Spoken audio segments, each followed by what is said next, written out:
Folklore Stock, you're very welcome to our program, Suantraí Íosa.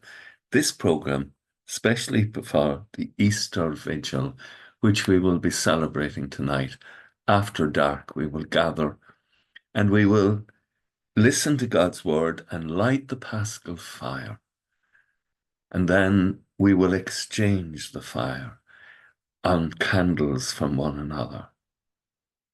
And we will renew our baptism.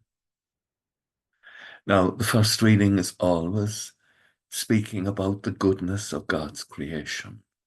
Central reading is the book of Exodus and the passage in which the people of God escaped through the Red Sea, an image of our people, you and I, escaping through the waters of baptism and coming to eternal salvation. And Christ, having been raised from the dead, will never die again. St. Paul, the letter to the Romans. If in union with Christ we have imitated his death, we shall also imitate him in his resurrection. The Gospel of St. Matthew, Matthew's Gospel of the Resurrection. After the Sabbath and towards dawn of the first day of the week, Mary of Magdala and the other Mary went to visit the sepulchre. And all at once there's a violent earthquake.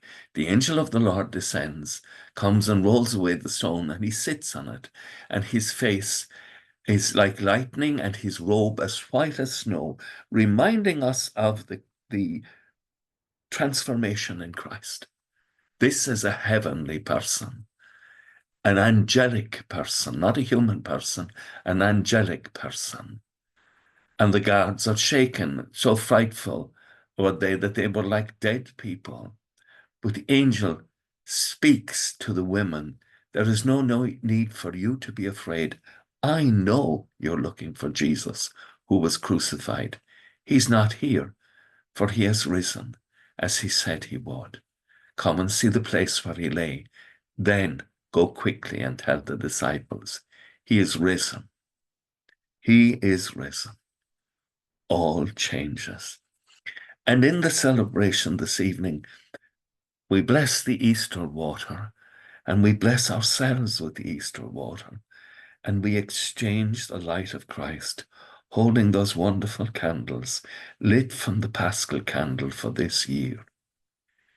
These are experiences of the grace of God. And these candles, this holy water, is what we call sacramentals. They convey something of the extraordinary wonder and beauty of our God. With thoughts such as these, let us go to our beds, and let us pray that we shall indeed awaken in the morning with the praise of God on our hearts and on our lips.